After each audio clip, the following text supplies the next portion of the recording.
Imagine an iPhone with flagship features and a sleek modern design, but without the flagship price.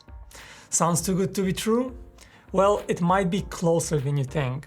The iPhone SE 4 is on the horizon, and if the rumors are true, is going to shake things up in a big way. The last time Apple unveiled an SE model was nearly 3 years ago, in March 2022, in the midst of COVID. That model featured the outgoing iPhone 8 design, and it looked dated from the moment it launched.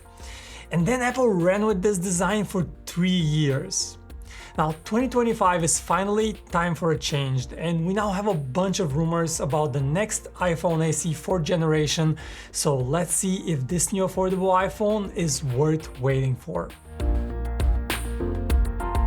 Recent rumors all agree that the biggest change for the iPhone SE will be the new design. The previous iPhone SE looked like that classic iPhone 8 model with the home button, while the new model will look like an iPhone 14 with flat sides, a notch, and yes, Face ID, finally. The new SE is also rumored to have the same 6.1-inch screen size as the iPhone 14, and this is great news. Simply because that smallish 4.7-inch screen of the previous iPhone SE was a big limitation. And it's not just about the size. The previous model used an older LCD panel, and the new one will get OLED technology for deeper blacks and much more vibrant colors.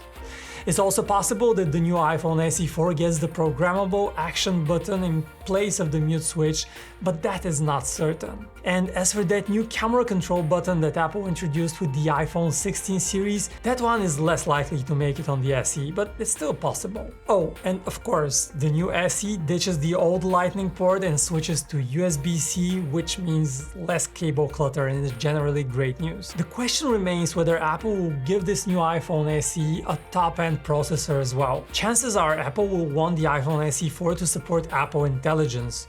So latest rumors are very exciting. They say the phone will come with the same A18 chip and 8 gigs of RAM, same as the iPhone 16 family. And if that happens, the SE will become the most powerful affordable phone on the market by a long shot. Yep, so far the iPhone SE sounds like pretty much the perfect base iPhone. And if you plan on switching to it, you should be ready though, especially if you're transferring from an Android phone.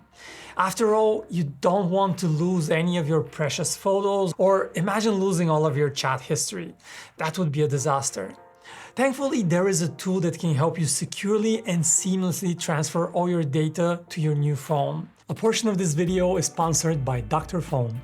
With the Dr.Fone app, you can select specific types of data to transfer. Just make sure to select the source and destination devices, and then the whole process is fast and seamless. Here I have connected an Android phone as the source and an iPhone as the destination. I just click the types of data to transfer, and you can select just your photos, your videos, music, bookmarks, or all at once of course, and just start the process. It's as easy as that. Dr.Fone also has tools to recover chat history for messaging apps such as WhatsApp. The description of this video includes a link to the Dr.Fone app, so give it a try. It really makes switching to a new phone a much less stressful process. So back to the iPhone SE, what about its cameras? Well, it's likely to stick with just a single rear camera.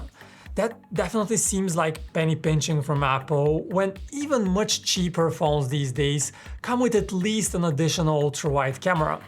But it's also true that the main camera is the one you use the most, and rumors actually say that Apple will upgrade it to a new 48 megapixel camera sensor, similar to the one it uses in its more expensive models. And again, that would mean superb photo and video quality, and even improved zoom quality thanks to sensor crop and that 48 megapixel sensor size. If that is indeed the case, I think many people will be perfectly happy with such a setup, even if it misses an ultra-wide camera. Interestingly, the new SE might also be the first iPhone with an Apple-made 5G modem. This is not the most important or exciting part, but Apple has been relying on Qualcomm modems for years.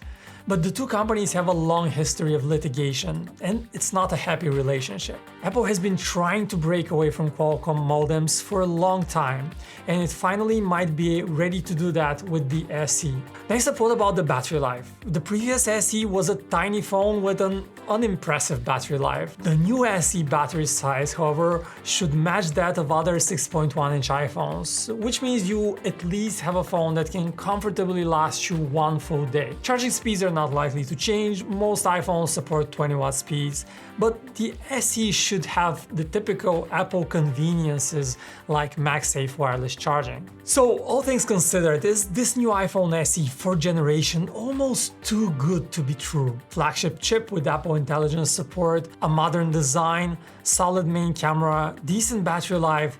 The only thing missing is a larger version.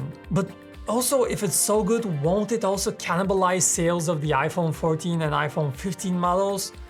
Will Apple really make an iPhone SE that good? Now, I expect the SE to arrive in March 2025, and that is when we will know for sure. And about that price, the previous model started at $430, and we expect this one to cost a bit more, but still under $500. So what do you think? Could this be the budget phone of 2025?